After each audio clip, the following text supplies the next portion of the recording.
प्रिय क्रांती मित्र हो, जय भीम, जय अशोक, जय संविधान, जय भारत। मनोज जरांगे पाटील आंबेडकरांना साथ देणार? मराठ्यांना आरक्षण मिळावे ह्या मागणीसाठी मराठवाड्याच्या जालना जिल्ह्यातील आंतरवाली सराटी ह्या गावात मनोज जरांगे पाटील या धडपड्या तरुणाने 29 ऑगस्ट 2023 पासून संवैधानिक मार्गानं प्राणांतिक उपोषण आरंभिले होते। पण या शांततामय आंदोलनाला 2 सप्टेंबर रोजी एक हिंसक गालबोट लागले। आंदोलक म्हणतात की पोलिसांनी आमच्यावर लाठीमार करत असताना गोळीबार सुद्धा केला, तर पोलिसांचे म्हणणे आहे की आंदोलकांनीच आमच्यावर प्रथम हल्ला केला, म्हणून स्वबचावासाठी आम्हाला सौम्य लाठीमार करावा लागला। अर्थात खरे कारण काही असो, पण 2 सप्टेंबरमध्ये घडलेल्या या घटनेमुळे हे उपोषण आंदोलन कमालीचे संपूर्ण देशात चर्चेचा विषय झालाय आणि मनोज जरांगे पाटलाच्या रूपानं एक मराठा नेता उदयास आला।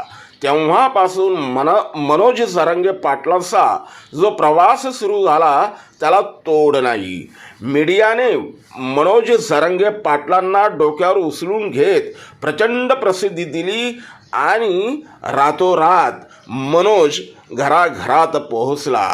ज्या दिवशी विश्वरत्न डॉक्टर बाबासाहेब आंबेडकरांनी रक्ताचा एकही थेंब न सांडवता जगातली सर्वात मोठी धम्मक्रांती करत बौद्ध धम्माची दिशा घेतली, त्याच दिवशी 14 ऑक्टोबर रोजी मनोज जरांगे पाटील यांनी अंतरवाली सराटी या गावात सुमारे 150 एकर जमिनीवर अतिविराट सभा घेऊन सरकारला अंतिम अल्टिमेटम दिला।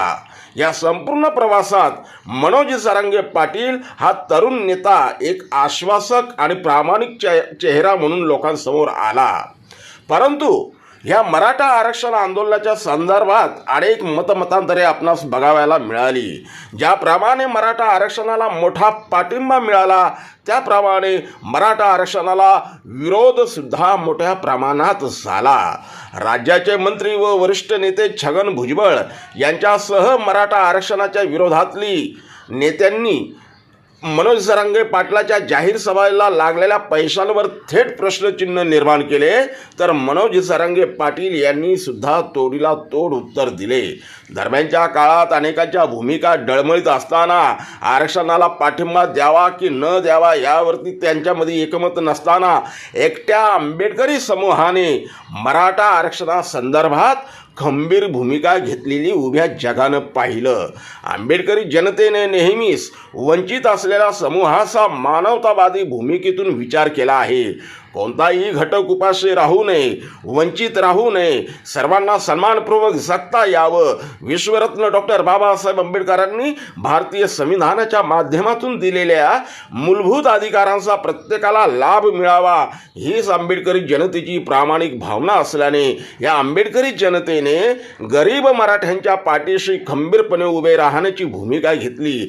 स्वतःला मराठ्यांचे कैवारी म्हणून घेणारे तथाकथित राजकीय पक्ष व त्यांचे नेते असो किंवा आपल्या राजकीय स्वार्थासाठी इतर धर्मियांच्या विरोधात मराठा तरुणांची माथी भडकवणारे जातीवादी नफरतखोर सडक्या आंब्यातले किडे असो, ह्यापैकी थेट गरीब मराठा समूहाला साथ देण्याची हिंमत दाखवत नसताना आंबेडकरी जनता मात्र डायरेक्ट मराठा बांधवांच्या आंदोलनात उतरली।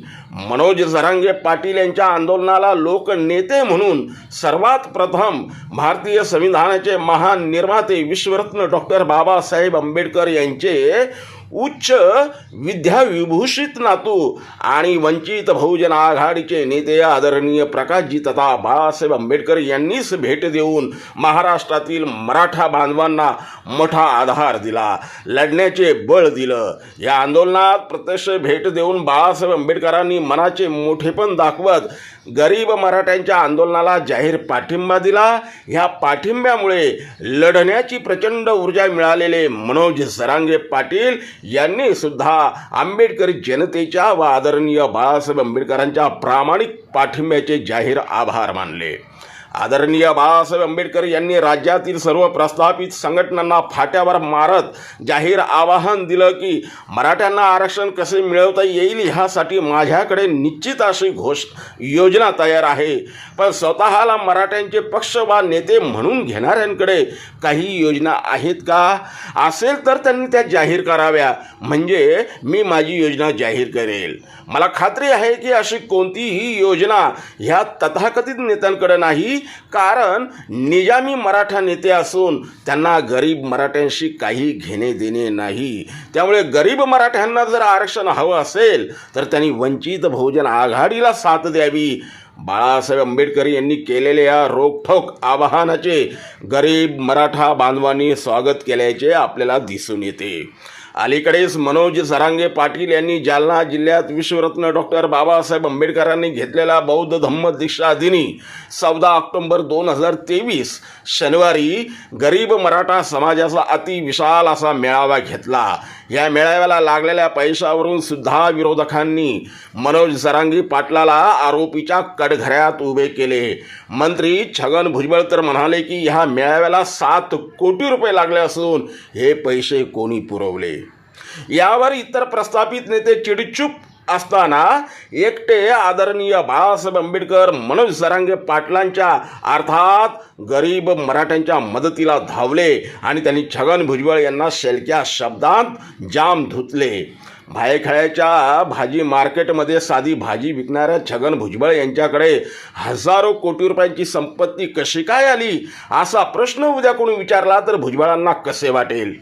जरांगे पाटलांच्या सभेला गावोगावच्या मराठ्यांनी निधी दिला याची मला माहिती मिळाली आहे असे रोखठोकपणे बोलून आदरणीय बाळासाहेब आंबेडकर यांनी गरीब मराठ्यांच्या मनात घर केले असून नेता असावा तर आदरणीय बाळासाहेब आंबेडकर यांच्यासारखा नेता असावा अशी भावना मराठा समाजात निर्माण झाल्यास नवलते कसले. आज गरीब मराठा समाजात बाबासाहेबांच्या ह्या नातवाबद्दल कमालीचा आदर वाढला असून त्यांच्याबद्दल आपलेपणा निर्माण झाला आहे. त्यामुळे उद्याच्या राजकारणात हा गरीब मराठा समाज बाळासाहेब आंबेडकर यांच्या सोबत येईल का? वंचित व गरीब मराठे एक झाले तर? प्रकाश आंबेडकर, उद्धवजी ठाकरे व मनोज जरांगे पाटील एकत्रित आले तर? या तिन्ही शक्ती एकत्रित येऊ शकतील काय?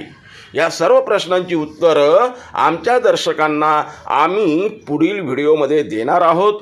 त्यामुळे आपण बघत राहा फक्त भीम पॅन्थर हे आपल्या हक्काचे लोकप्रिय यूट्यूब चॅनल. प्रिय क्रांतिमित्र हो, भीम पॅन्थर हे आपल्या हक्काच्या यूट्यूब चॅनलला कृपया सबस्क्राईब करून आम्हाला विषमतावादी शक्तींच्या विरोधात लढण्यासाठी बळ द्या, शक्ती द्या, ऊर्जा द्या. कमेंट करा, लाईक करा, शेअर करा आणि बेल आयकॉनवर क्लिक करायला